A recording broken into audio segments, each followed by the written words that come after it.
가정이란 제목으로 은혜를 나누고자 합니다. 우리가 어릴 때만 하더라도 이혼이란 말을 좀처럼 들어보지 못했습니다. 가끔 이혼한 사람들을 보면 무슨 중대한 죄를 범한 못난이 같이 보였었습니다. 그런데 오늘날에 와서는 가정을 파괴하는 것을 보통으로 알게 되고, 이혼한 사람들조차도 이혼한 사실에 대하여 그저 감기 정도 앓고 난 사람처럼 가볍게 생각하고 있습니다. 또 젊은이들 사이에도 이혼을 죄악시하지 않게 되고 있는 것입니다. 그러나 가정은 하나님께서 인간 사회 속에 세우신 가장 오래된 제도이며 인류 생존과 번영과 행복의 보금자리가 된 것입니다. 가정의 평화와 행복 없이 개인의 행복이나 마음의 평안이 있을 수가 없습니다. 그렇기 때문에 마귀는 또한 집요하게 가정을 파괴하려고 하는 것입니다. 성도들의 가정을 파괴하면 하나님의 교회에 상처를 입힐 수 있기 때문인 것입니다. 그렇기 때문에 우리는 그럴수록 가정을 지키기 위하여 총력을 기울이며 기도해야 될 것인 것입니다. 어떻게 하면 우리가 가장 원만하고 행복하며 하나님의 영광으로 넘치는 가정을 만들 수가 있을까요? 우리는 그 일에 대해서 여러분과 함께 생각해 보고자 합니다. 첫째로, 가정은 부부의 만남에서 이루어지기 시작하는 것입니다. 두 사람의 심리적으로도 다르고 육체적으로도 완전히 다른 인격이 한 집에서 서로 만나 한 지붕 밑에서 같은 식사를 하면서 살아간다는 것은 여간 힘든 일이 아닌 것입니다. 이것은 자연 발생적으로 좋아했고 행복한 삶이 이루어지지는 않습니다. 서로 대단한 노력의 결과로서 이 만남이 행복한 가정으로서 결론을 지을 수가 있는 것입니다. 그러므로 우리가 한 부부의 만남을 윤활하게 기름쳐 나가기 위해서는 우리 각자가 반드시 마음에 지켜야 될 수칙이 있는 것입니다. 그것은 서로 인격적인 자존심에 해를 끼치지 말아야 된다는 것입니다. 우리가 비록 남편과 아내로서 일평생을 같이 살자고 언약을 맺고서 가정을 이루었지만은 남편은 남편으로서 인격을 가지고 있고 아내는 아내로서 자기 인격의 자존심을 가지고 있는 것입니다. 인간에게 마지막 보루로서 가장 귀한 것이 자기 자존심인 것입니다. 그 누구를 불구하고 자존심에 상처를 끼치면 그 관계가 파괴되기 시작하는 것입니다. 부모와 자식의 사이가 그렇게 긴밀하다고 하더라도 부모 자식 사이라도 자존심에 상처를 가게 되면 금이 가기 시작하는 것입니다. 더구나 하물며 남남끼리 모인 부부관계에서 자존심을 짓밟고 상처를 입히면 그 부부관계는 깨어지고 마는 것입니다. 그러므로 우리는 어떻게 해야 할까요? 항상 부부관계는 서로 상호간에 자신을 가지고 인생을 살도록 격려하는 삶을 살아야 되는 것입니다. 대다수의 사람들은 열등의식의 아픈 곳을 갖고 있습니다. 교육을 받지 못한 열등의식, 신체가 혹은 병이 들어있으면 거기에 대한 열등의식, 미모에 대한 열등의식, 가정에 대한 열등의식, 사회적인 위치에 대한 열등의식이 없는 사람이 없습니다. 나는 최근에 기울어지게 결혼한 가정이 처참한 전경에 이런 것을 보았었습니다. 남편은 상당한 교육을 받고 외국 유학까지 했습니다. 부인은 우리 한국에서 소위 말하는 제2류 대학을 나왔었습니다. 그들이 서로 처음은 육정에 걸려서 결혼을 했지만은 가정생활에서 그 부인의 마음속에 기울어진 결혼을 했다는 열등의식의 그 심정을 좀먹어가기 시작한 것입니다. 이래서 어린아이를 하나 낳고 둘 낳고 셋 낳기까지 그 부인은 그 영혼 속에 열등의식으로 말미암아 끊임없이 고통을 당하다가 갑자기 결혼한 지 10년 만에 미쳐버리고 마는 것입니다. 완전히 정신이상에 걸렸습니다. 그러고 난 다음 남편에게 몹쓸게 괴롭게 굽니다. 당신은 그래 인류 대학을 나오고 외국까지 유학을 했다, 잘 났다, 그렇다고 해서 나를 무시해? 그렇다고 해서 나 같은 사람 데리고 사는 것을 불행하게 느끼지, 부끄럽게 느끼지. 그 남편이 저에게 와서 눈물을 흘립니다. 나는 그렇게 한 적이 없습니다. 사랑하고 위로하고 나는 학위 같은 거 생각하지 않습니다. 그러나 왜 저렇게 되었을까요? 그것은 오랜 세월 동안 그 가슴 속에 열등의식을 가지고 있기 때문에 그런 것입니다. 그 열등의식이 폭발해버린 것입니다. 어떠한 사람이라도 그 마음속에 교육이나 신체나 미모나 가정이나 사회적 위치 중에 열등의식을 가지고 있는 것입니다. 이 열등의식에 손가락을 대어서 상처를 입히면 그는 인격에 거대한 상처를 입게 됩니다. 자존심이 상해지고 이렇게 되면 부부 사이에는 금이 가고 관계가 끊어져 버리고 마는 것입니다. 물론 결혼할 때 너무 기울어지는 결혼은 하지 말아야 되는 것입니다. 가정적으로나 교육적으로나 환경적으로 너무 기울어진 결혼을 해놓으면 반드시 그 뒤에 열등의식이 늘 꼬리를 물고 따라오게 되는 것입니다. 이러므로 여러분, 비록 그렇게 결혼했다고 할지라도 부부간에 서로 격려하고 자신을 갖게 해줘야지, 결단코 그 열등의식, 상처 입은 못난 처소에 손을 대어서는 안 됩니다. 사람들이 좋을 때는 그렇지 않지만 서로 의견이 충돌되고 싸움이 난지 하면 반드시 상대방의 약점을 드러내는 것입니다. 이것보다 어리석은 것이 없습니다. 상호간에 약점이 없는 사람이 없는데 그 약점을 더 죽어내면 인격적인 모독감을 느끼게 되고 자존심이 깨어지면 원수가 되어버리고 마는 것입니다. 또다시 두 사람이 함께 같이 살기 위해서는 서로 깊은 관심을 가져줘야 되는 것입니다.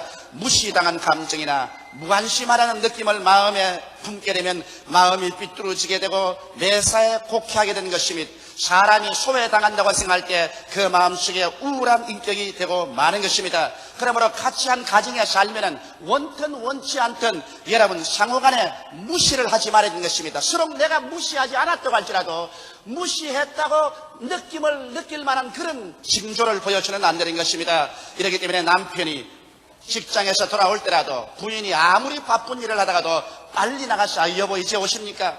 아무리 중요한 전화를 받고 있더라도 전화 내놓고 남편에게 이제 오십니까 하고 우도처라도 바라 건다. 그것 10년 20년 살아가면서 무엇 때문에 그러는가?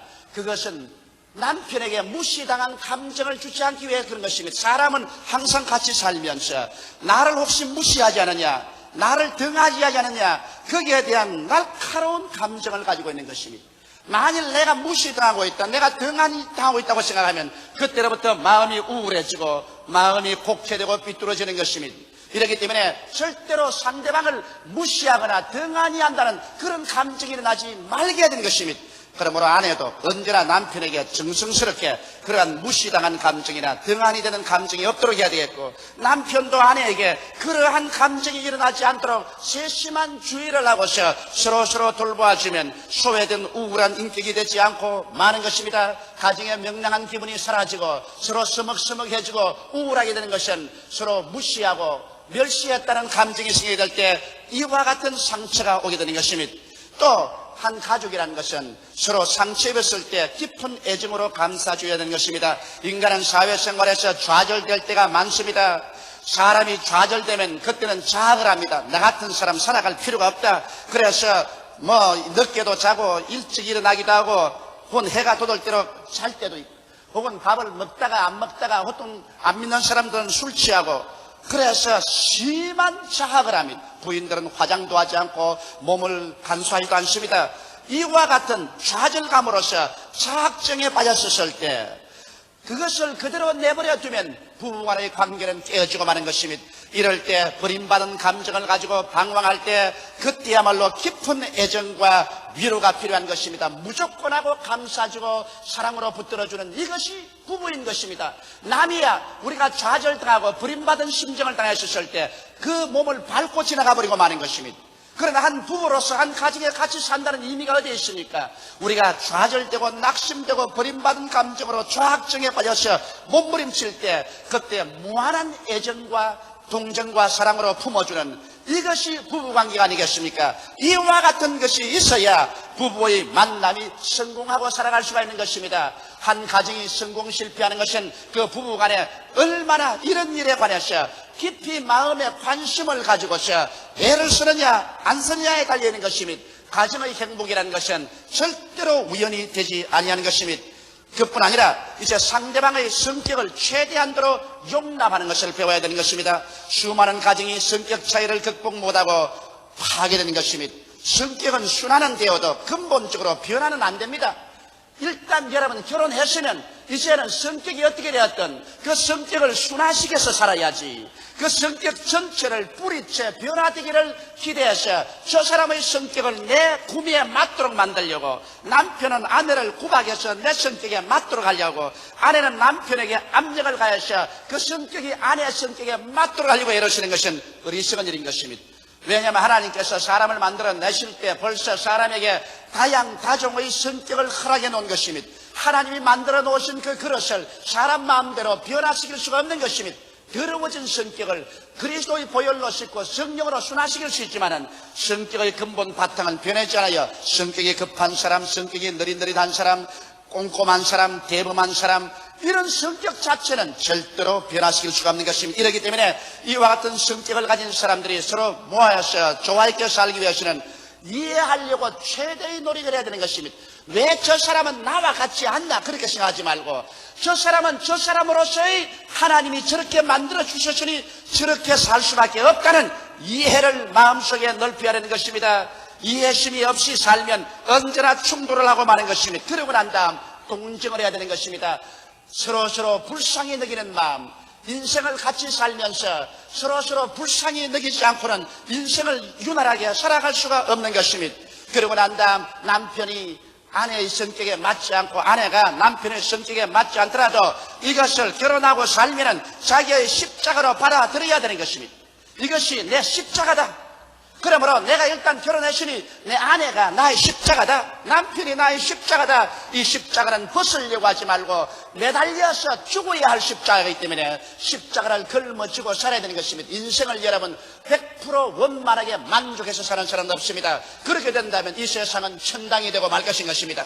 우리가 천국 가기를 원하는 것은 이 세상이 100% 원만하지 않기 때문에 천국 가기를 원하는 것입니다. 인생에는 언제나 아쉬움이 있습니다. 학교 공부에도 아쉬움이 있고, 부모님에게 대도 아쉬움이 있고, 자식에 대한 아쉬움도 있고, 말할 필요 없이 남남끼리 모인 부부 간에는 언제나 서로 아쉬움이 있습니다. 좀 더 사랑해 주지 않느냐, 좀 더 관심을 가져주지 않느냐, 좀 더 돌봐 주지 않느냐, 좀 더 잘나고 유능했으면 좋겠다. 이런 아쉬움은 일생을 살아가면서 언제나 있는 것입니다. 아쉬움이 없으면 곧 죽을 줄 아십시오. 왜냐하면 부부간에 너무 아쉬움이 없이 찰싹 맞는 부부는 얼마 있지 않아야 그 중에 한 사람이 죽더라고요. 그러므로 서로 아쉬움이 좀 있는 것이 안 죽고 함께 살아갈 수 있는 소망이 있으니까 감사하게 생각해야 될 것인 것입니다. 이래서 여러분, 우리 부부간에 같이 살면은 감사하는 삶을 마음속에 늘 가져야 돼요. 못난 것은 눈을 지그시 감아버리고 잘난 것을 보고서 감사를 해야 돼요. 우리 가정에 대해서도 가정에 못난 것 제껴놓고 하나님이 축복해 주신 것을 헤아려 보면서 감사를 해야 돼요. 자식들 간에도 감사하고 남편을 인해서 아내를 위해서도 감사해야 돼요. 못난 것을 이리저리 들추어놓으면 어느 누구든지 불행해지지 아니할 사람은 없는 것입니다. 그러나 잘난 것, 그리고 감사할 일을 생각해서 언제나 감사하고 살면 아쉬움이 있는 가운데도 서로 이해하고 동정하며 살아갈 수가 있는 것입니다.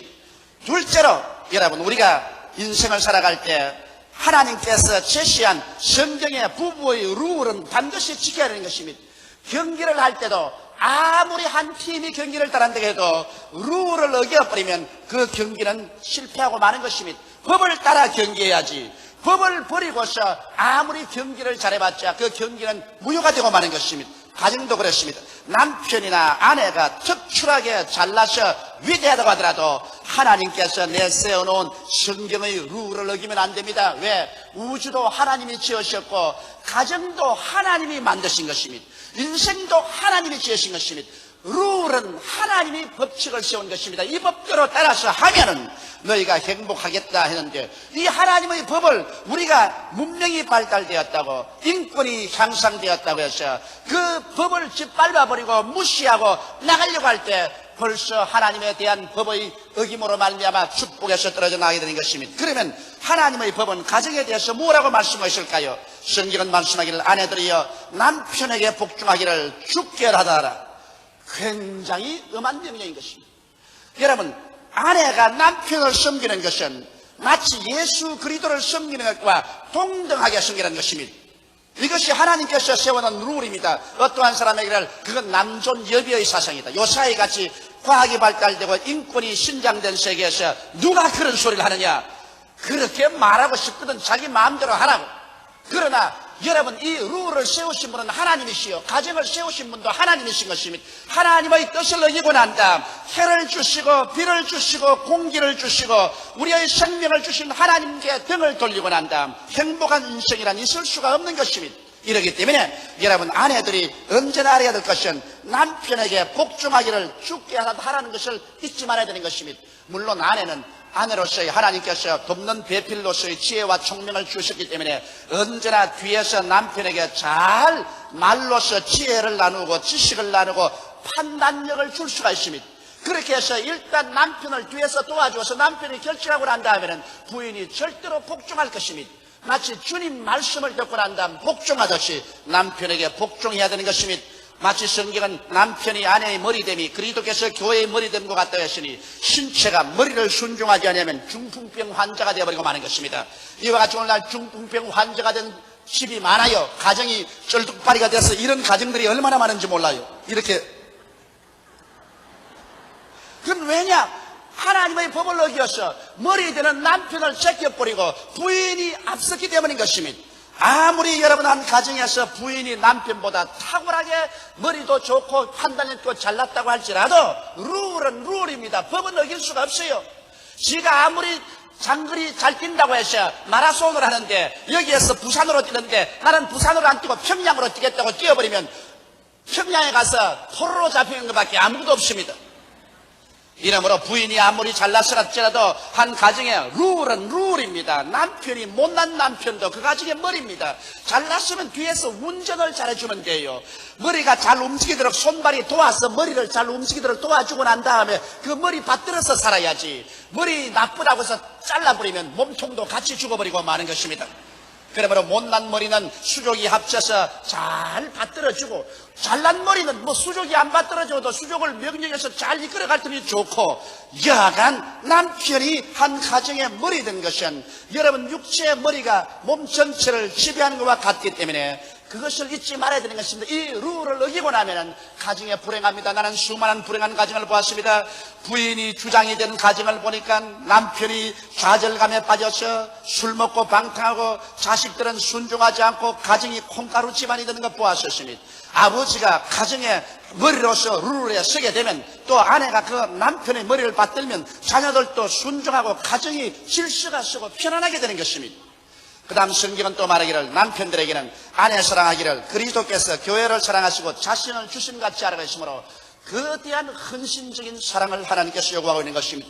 예수 그리스도는 죄가 많고 불의하고 추악하고 버림을 받아야 마땅한 교회를 위해서 자신이 그 책임질 짊어지고 십자가에 못 박여 피 흘려 죽음으로 그 피로서 교회를 정하게 하신 것과 같이 이런 헌신적인 사랑을 하라는 것입니다. 그렇기 때문에 사람이 자기 몸을 미워하지 아니하고 양육하고 보호하는 것처럼 오늘날 남편들은 헌신적인 사랑으로 그 아내의 약점과 결점을 모두 다 자기 것으로 알고 받아들이는 것입니다. 왜 너는 이런 결점이 있노? 너는 왜 저렇게 나쁜 하지 말고 그 결점과 약점은 이제 내가 책임질 수밖에 없습니다. 내가 머리니까 몸에 상처 입으면 머리가 가서 전부 치료해 줘야 되는 것입니다.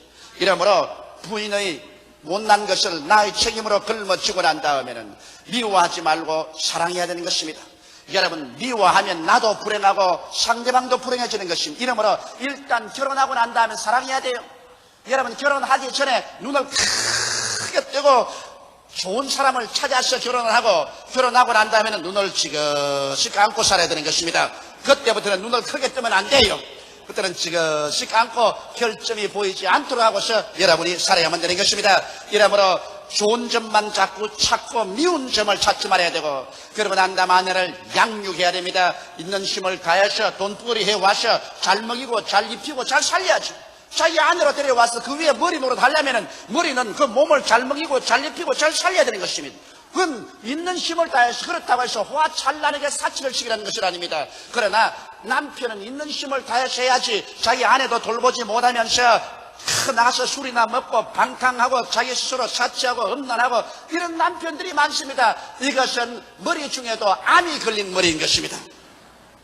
이러므로 그 처자를 잘 양육하고 또 보호해야 되는 것입니다. 외부의 압박에서 위험에서 여러 가지 고난에서 보호하고 영광스러운 아내로 만들어주라는 것입니다. 동기간 앞에서나 사회 앞에서 자랑스러울 때 영광스러운 아내로 만들어주라. 멸시하고 구박하고 천대해가지고서 다른 사람 보기에도 아주 비참할 정도로 그런 아내로 만드는 사람이 얼마나 많습니까? 그렇기 때문에 가정의 풍파가 끝이지 않는다. 그러므로 영광스럽게 만들어 놓으면 여러분 영광이 임하면 하나가 되는 것입니다. 아내가 정말 영광스러움을 느끼고 그 마음속에 영광을 얻게 되면 그 남편과 하나가 되고 같이 한 팀이 돼서 인생을 살아갈 수가 있는 것입니다.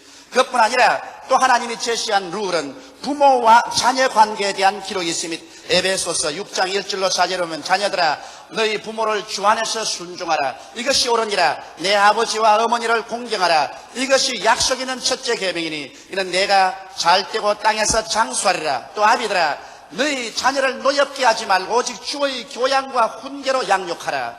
우리 가정에 있는 자녀들은 부모에게 순종하는 것이 그 이무인 것입니다. 그가 아버지 어머니 살아있을 동안 순종해야 돼요. 난 우리 애들 보고 그런 말을 합니다. 내가 가끔 말하는 거 반발합니다. 그럼 내가 말합니다. 너희가 아버지가 벌어주는 돈으로 밥 먹고 옷 입고 교육을 받고 아버지 집에 사는 동안 순종할 의무가 있다. 너희들이 나중에 다 시집 장가 나가서 독립가정을 가지면 그때는 이제 네가 아버지니까 그때는 내 명령 순종할 필요가 없지만은 이 가정에서는 내가 머리다. 내가 가정이다. 여기 있는 동안에 내 명령에 순종하라. 제가 그런 말을 늘 합니다. 어린 아이들은 부모에게 순종하고 부모를 공경할 의무가 있는 것입니다. 오늘날 사회가 이런 것을 가르쳐주지 않았기 때문에 보면 일본에서 내가 보니까 텔레비로가 말미암아 아들은 이것 보려고 하는데 아버지는 저것 보려고 한다. 그러면 아들이 야구방망이로 아버지 머리를 때려서 죽여버렸습니다. 텔레비 앞에서. 세상에 텔레비 프로그램 서로 보려고 해서 아들이 야구방망이로 아버지를 쳐 죽여버리고 학교 선생들을 학생들이 때려가지고서 팔이 부러지고 다리가 부러지고 그래가 선생이 무슨 애들을 가르치는 것이니 이러한 젊은이의 폭행이 우리 한국 사회에도 오늘날 점점 흥해져 가고 있는 이유는 이와 같은 성경적인 교훈이 가정에 잘 되어있지 못하기 때문인 것입니다. 그저 한탕으로 돈 잘 벌이라. 일확천금을 하라. 돈이나 많이 벌면 이것이 성공이다. 이래서 물질 만능주의, 황금 만능주의, 쾌락 만능주의의 교육이 가정을 파괴하고 사회를 혼란케 하는 것입니다. 이렇기 때문에 우리는 오늘 하나님 말씀으로 자녀들에게 교양과 훈계를 해야 되는 것입니다. 한 방울 두 방울 떨어지는 물이 돌을 파헤치듯이 부모가 계속해주는 그 교훈이 자녀의 일생을 변화시킬 수가 있는 것입니다. 셋째로 여러분 행복한 가정을 가지기 위해서는 항상 새로워져야 하는 것입니다. 상호간의 매력이 사라지지 않도록 해야 되는 것입니다. 여러분 중에 여러분 시들어진 꽃을 좋아하는 사람이 있으면 한번 손들어 봐주시기 바랍니다. 모두 다 활짝 피고 싱싱한 꽃을 좋아하지 시들어져서 청 늘어지는 꽃을 좋다고 하면 그 사람은 심리적으로 병이 들은 사람인 것입니다. 그렇다면 여러분 우리의 가정과 결혼생활이 항상 싱싱하고 새로워야지 가정이 시들어져 버리면 그때로부터 남편이나 아내가 가정생활에 취미를 잃어버리고 마는 것입니다. 나는 어떤 한 부인이 호소하는 것을 봤습니다. 그들은 오랜 세월 동안 연애를 해서 결혼했는데 이제 결혼한 지 3년 만에 남편이 이혼하자고 한다는 것입니다. 아무런 이유도 없는데 너무 충격을 받아서 어찌할 바를 모르겠다고 왜 이러냐고 그랬습니다. 그래서 나는 그게 이런 대답을 했습니다. 자매님, 반드시 사람이 결혼하고 난 다음에는 권태기가 다가온다. 처음에는 육정으로서 서로 끌려서 결혼하면 그 다음에는 인정이 생겨야 되고 인정이 지나고 나면은 그 다음에 나이가 늙으면 동정으로 살아야 된다. 육정이 지나면 인정이 오고 인정이 지나면 동정이 오는데 이제는 육정은 끝나고 한 3년 살았으니 인정으로 살아야 되는데 당신이 환경을 새롭게 하는 환경을 새롭지 않고 막 결혼하고 이미 호직에 넣었으니 이대로 있어도 되겠자고 생각하면 권태가 다가와서 문제가 생긴다. 그리고 남자가 권태가 생겼으니 이혼하자는 것은 보통 세상 남자들이 다반사로 한 번씩 다 말해보는 것이기 때문에 그것은 너무 염려하지 마라. 그러나 당신이 해야 될 것은 당신의 가정이 늘 청신하게 새롭게 만들어야 된다. 그러기 위해서 어떻게 할 것이냐? 영적으로 시들지 말아야 되는 것입니다. 이제는 예수 잘 안 믿어 좋다. 주일 안 가도 좋고 성경도 안 읽고 하나님께 신령한 생활도 안 해도 좋다. 신앙이 타락하면 벌써 신앙적으로 시들어지고 그러고 권태가 들어옵니다. 이러므로 더 열심히 내어서 교회도 출석하고 성경도 읽고 구역 예배도 출석하고 그리고 영적으로 성신해서 언제나 가정에 하나님의 성령의 분위기가 충만하여 믿음, 소망, 사랑이 넘치고 사랑과 희락과 화평과 오래 참음과 자비와 양성과 충성과 온유와 절제가 넘쳐야 된다. 또 정신적으로 늘 발전해야 된다. 늘 마음속에 새로운 책을 읽고 새로운 교육도 받고 세미나에도 가고, 그래서 이 세상의 발전과 함께 정신적으로 늘 보조를 같이 함으로 말미암아 남편과 아내와의 대화 속에 늘 새로움이 넘쳐야 된다. 이런 새로움이 있어야 매력을 상실하지 않은, 그러고 난 다음 환경적으로 육체적으로도 그렇습니다. 비록 늙어가지만은 늙어갈수록 더 머리도 잘 만지고 화장도 더 깨끗이 하고 옷도 더 찬란하고 색깔 있는 것을 입어라. 이래서 육체적으로도 서로 늘 매력을 느끼고 생신하도록 그렇게 해야만 한다는 것입니다. 나는 이런 이야기를 들어본 적이 있습니다. 남편이 오랫동안 자꾸 집에서 저녁 일찍 들어오지 아니하고 친구들하고 이리저리 늘 늦게 있다가 밤늦게 들어온다는 것입니다. 그래서 부인이 어떻게 하면 환경을 새롭게 할까 싶어다가 그 집에 벽난로를 만들었답니다. 그 집에 배치가를 만들어서 벽난로를 만들어서, 이래서 장작을 깨와가지고서 장작을 차곡차곡 쌓아놓고 벽난로에 불을 지펴놓고 난 다음에 그 앞에 의자들을 두고 커피를 끓여놓고 로맨틱하게 만들어 놓으니까, 그때로 보시면 남편이 저녁에 일찍이 들어와서 그 벽난로 앞에서 그 장작을 떼어놓고 난 다음에 팔짱을 끼고 앉아서 책 읽고 이야기하는 게 재미가 있어가지고서 뭐 회사만 끝마치면 집으로 들어온, 그것은 그 부인이 그 집에 새롭게 하는 하나의 아이디어를 개발한 것입니다. 사람들은 낡은 것보다는 새 것을 좋아하는 것입니다. 이렇기 때문에 언제나 새로워져야 하는 것입니다. 영적으로 새로워져야 되고 정신적으로 새로워져야 되고 육체와 환경적으로 새로워져야 하는 것입니다. 이것은 부부간에 함께 애를 쓰고 힘을 써서 새롭게 하지 않고 그대로 먼지 먹고 때묻은 대로 내버려 놓으면 권태에 빠지고 사람들은 서로 새로운 것을 찾아서 방황하게 되므로 가정이 파괴되게 되는 것입니다.